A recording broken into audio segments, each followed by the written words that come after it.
My guest today in Coffee With is Chief Walter Armstrong, Chief of the Vicksburg Police Department. Chief Armstrong, thank you for joining me today. Thank you very much, Robyn. Appreciate it. I was really excited when I finally got in touch with you. You're a very hard man to get in touch with, so I feel supremely honored to have you here. I'm a very hard-working man. You are busy, I know that. That's what I get paid to do, and I try to do it to my best ability. Okay, you were appointed by the Board of Aldermen?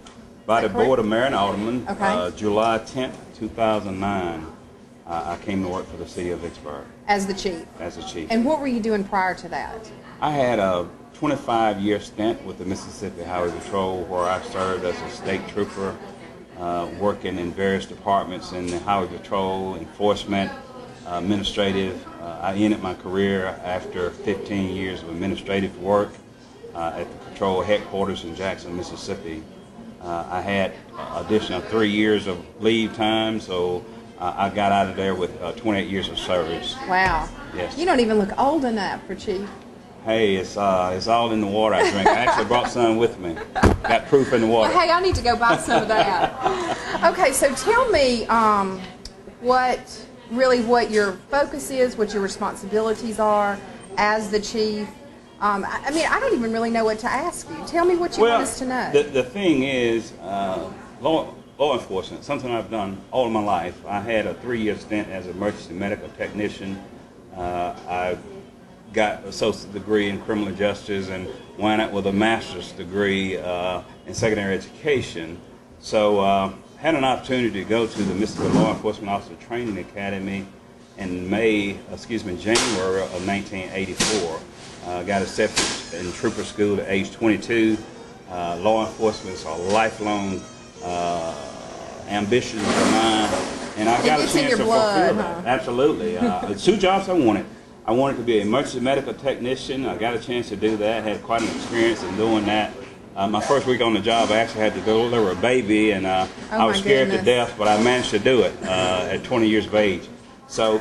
Is that the only time you did that throughout your career? That was the first baby I delivered. I got a chance to go to a lot of wrecks, a lot of other calls where people was injured, and of course heart attacks and strokes and all that type thing.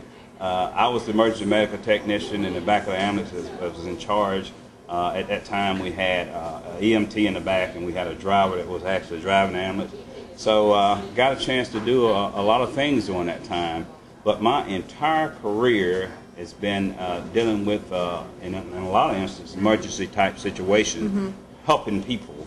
So at age 22, after seeing the blue lights in my rearview mirror for a number of years, I said, you know, that looked like it would be a very fun thing to do. Rather than receiving the tickets, I joined a career and become a trooper and start issuing the tickets. So I was able to do that, but to my surprise at the time, which is good, it was more than about giving tickets. It's about helping people. It's about solving crime. It's about putting a smile on the parents' faces when you tell them that their child has been involved in a serious motor vehicle crash, but they survived. They survived because they were wearing a safety belt. They survived because they were driving the posted speed limit, but it was someone else's fault that caused the accident.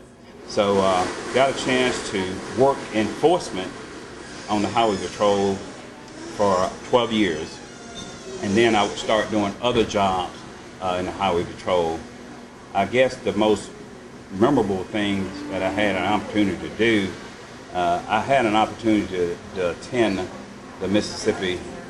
not the Mississippi Law Enforcement Training Academy, but the National FBI Training Academy in Quantico, Virginia in 2006. After serving over 20 years in the highway patrol, wow. I went back to the academy again, and of course going through Trooper Academy is very strenuous, very tough training, probably one of the toughest in the nation. 6 months long, and we learned to be state troopers. Of course, the primary thing that we did as highway patrol troopers is traffic oriented. So, but what really helped me and propelled me to be able to do other things, or certainly have opportunity to doing other things in law enforcement, is when I was promoted in 1994, and I went to work at headquarters, and I continued to work at headquarters doing various jobs throughout the department. And the National Academy, the National FBI Academy, gave me some leadership experience that I never would have gotten had I not had an opportunity to go to the National Academy. So again, 2006. Now, is that something you have to qualify for, or how did you get that opportunity? Well, each state get so many slots in the National Academy. It depends on the size of the state. In the state of Mississippi, we get 8 slots. And of course, those 8 slots are for police departments, sheriff departments, highway patrol, Bureau of Narcotics. So we all have to share in those 8 slots. So it's pretty much the superstars that get to go. And I mean, really, you have to be good to be selected to go to something like Most that. departments look at people who are already in an administrative leadership position, because what it's designed to do is prepare you to sharpen your leadership skills. Again, I had already been in headquarters working in various positions for a number of years prior to 2006. But again, got a chance to go to Quantico, and it's on the Marine Corps base. And I was there for almost 3 months, and it was an enlightening experience. That sounds like a once-in-a-lifetime opportunity. Very rewarding. Very few officers get an opportunity to go to the National Academy. Of course, Warren County and the city of Vicksburg are blessed to have both the sheriff and the chief of police who are National Academy graduates. And again, being in the National Academy, it certainly helped prepare me for this day, to be the chief of police, along with other things that I had an opportunity to do.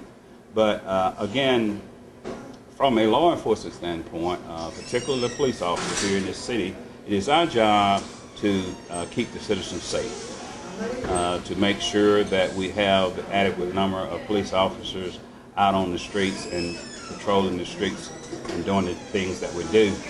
We have several divisions. We have the patrol division, which is what you see most of. You see the officers going up and down the streets in marked cars, wearing a uniform, just like my uniform, patrolling the streets, looking for any type of violations, whether it be stranded motors, or whether it be someone speeding the posted speed limit, or making sure that someone's residence is not getting broken into, or commercial property. But we have the patrol division, and then we have the traffic division. Their main function is to enforce all the traffic laws. They deal mainly with just enforcing traffic laws, funeral escorts, and things of that nature, and making sure that if a street needs to be closed down, then they're out there to do that. Of course, we have our Criminal Investigation Bureau. That's the division that go out and investigate criminal crimes that may have committed in our city, felonies, or trying to solve who did what. We have that division. We have the juvenile division. We have our K-9 department, and we have our internal affairs department, and then we have the narcotic division and domestic division. So we have a number of different departments. A lot going on. But they all fall under the Vicksburg Police Department, as they all are police officers, they all are sworn officers. They all have been through the Law Enforcement Training Academy. And recently we just graduated 7 new police officers to add to our force. So in all those divisions that I just mentioned, the entire department, the number of officers are divided into those departments, and that's what makes those departments to be what they are today. So do you know the total number of officers that you have? Currently we have 78 police officers. Wow. Yes. Again, approximately 4 weeks ago, we had 7 to graduate from the Mississippi Law Enforcement Officers Training Academy, and that brought our numbers up to 78. We do have some openings right now, and we're looking forward to filling those positions real soon. Yeah. Are you from Vicksburg? No, I'm actually from Batesville. You are?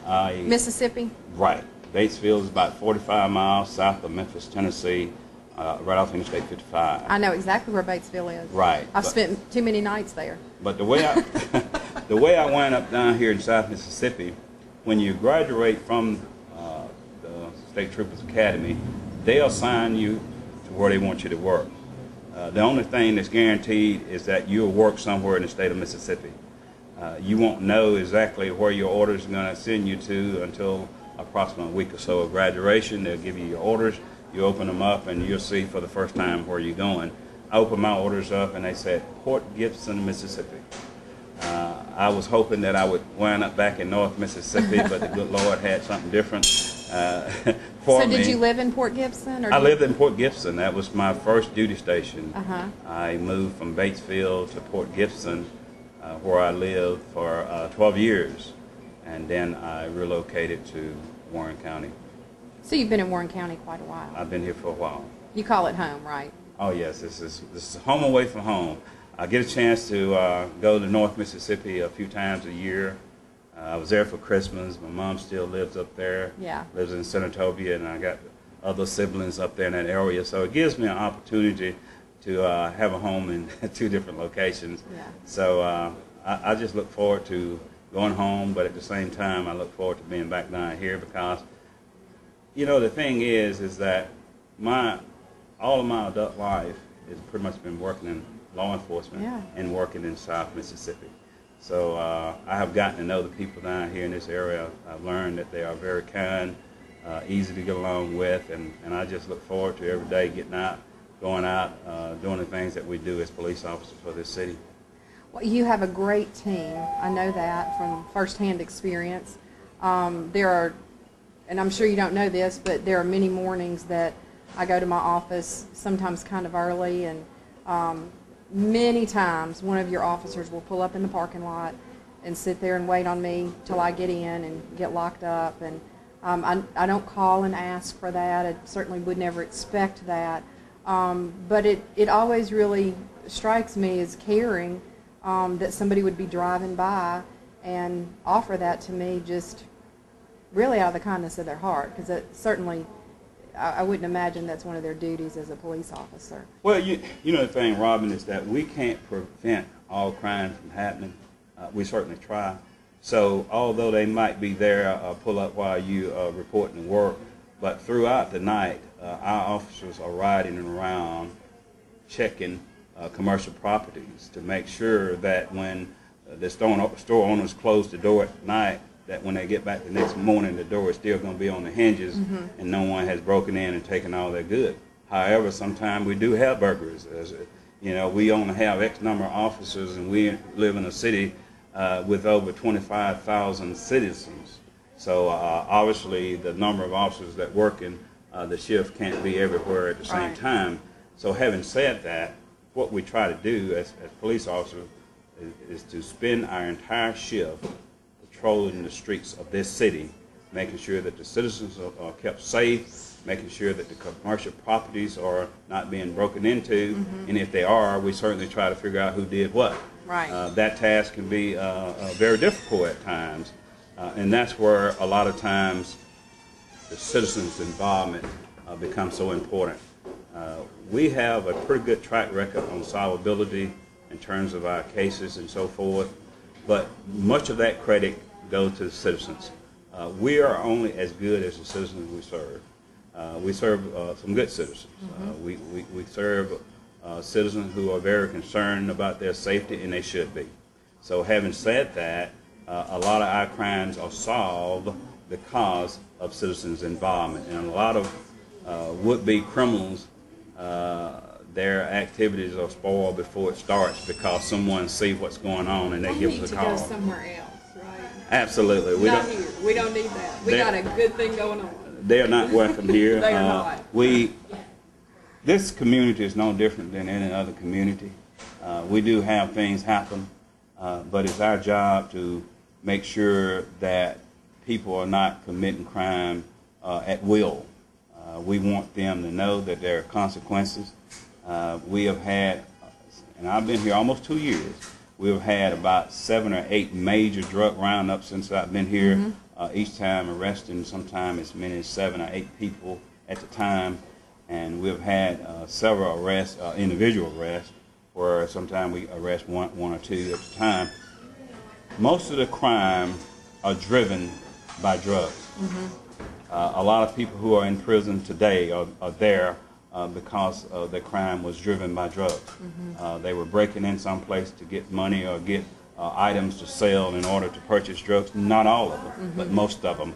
So we realize that drugs are the evil of our society, and it ruins lives, kills, steals, and destroys. So what we try to do is to make sure that we have officers out there that's going to pay attention to those individuals and give them the attention they need, and hopefully is what I refer to as an opportunity to wear those stainless steel bracelets, better known as handcuffs. Yeah. So we get out there and we have an active drug division or narcotic division that go out and make sure that we try to put a stop to drug activities in our community. It's going to be here, but it's not going to be done at will. I guarantee you, we're going to make sure that people know that we are on their trail.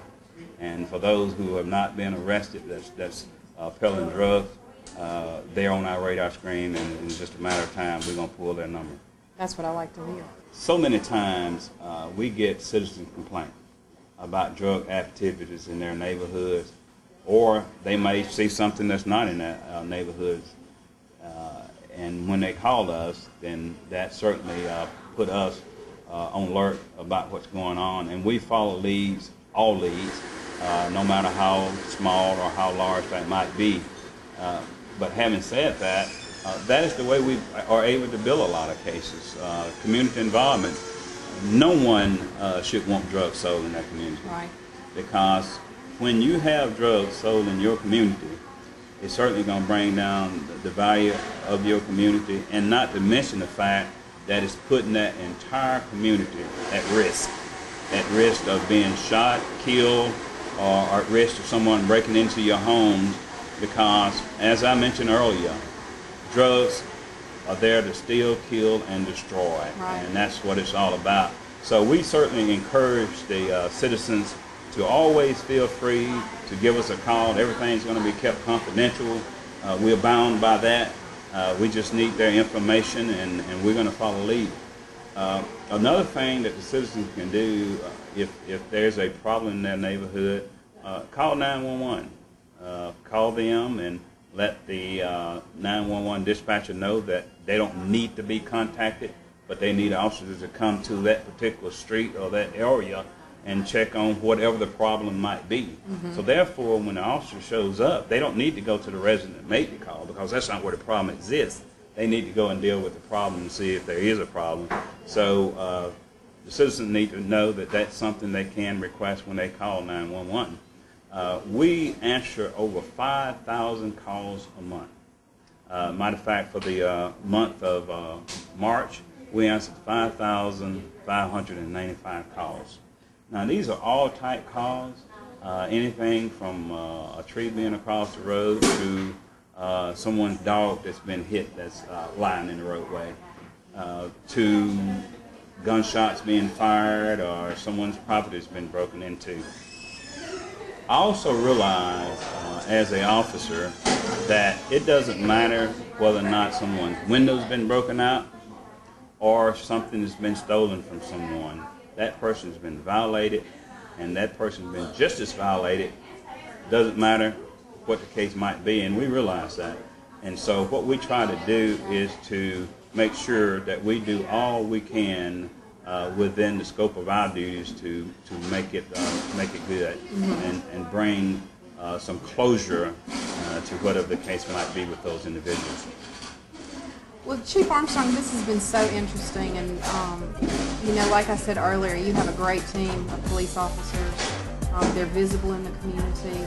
I know they're out there helping us and serving us, and I thank you for what you do, for your leadership in the department, and for what all your team is doing as well. And I really appreciate you coming and having coffee with me. You're so welcome. Thank you.